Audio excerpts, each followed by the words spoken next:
I'm not going to lie, as scared as I was, sometimes moments like these made it all worth it. Some littles took up skydiving. Others climbed mountains with no safety harnesses.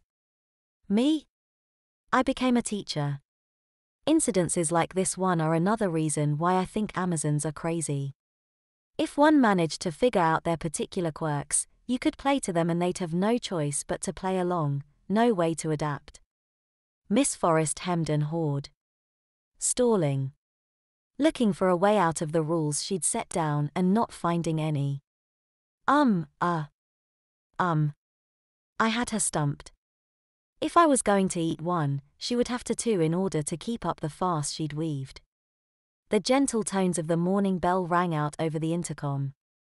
Both of us breathed a sigh of relief. Her visibly. Better get going. The buses will be unloading. Wouldn't want you to be late for class. I ignored the way she phrased that last sentence as a slight against me. I'd won. She wouldn't admit it, but I think she knew it. Quite right, Miss Forest. Mr. Gibson, a voice came up behind me.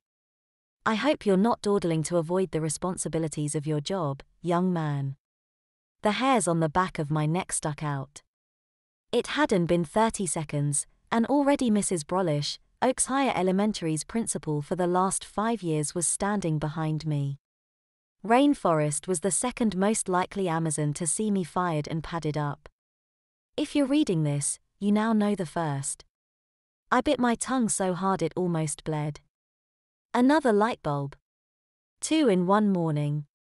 Not bad, Clark. Not bad. I replaced the lid and gave the box a slight rattle as I turned around. Not at all, Mrs. Brolish, I said, looking up. Miss Forest had just gifted me these wonderful chocolates. I reopened the lid. Perfect. The laxative bonbons were a little jolted around, but they still looked very presentable. Better yet, one of them had shifted positions and was now occupying the chili flake middle space. Would you like one? Damn it. I just couldn't help myself. I held out the box, the lid open so that Brolish could see.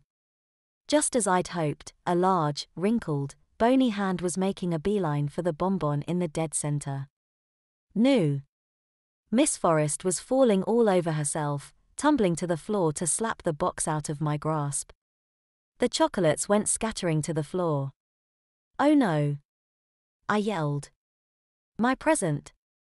It was bullshit, of course, but certain parts had to be played out. Forest was on her hands and knees. Finally. I was just a little bit taller than her, if only by an inch or so. Oops, she said, looking right past me and up to our boss. Butterfingers. Mrs. Brolish was a wretched old beldam of an Amazon, but she was significantly quicker on the uptake than Miss Forest. Miss Forest, she said. We're going to have to talk, privately. I felt her gaze shift to me. Mr. Gibson, she said curtly. The buses. Right away. And I walked off, doing my best to hide my own smug expression and grin.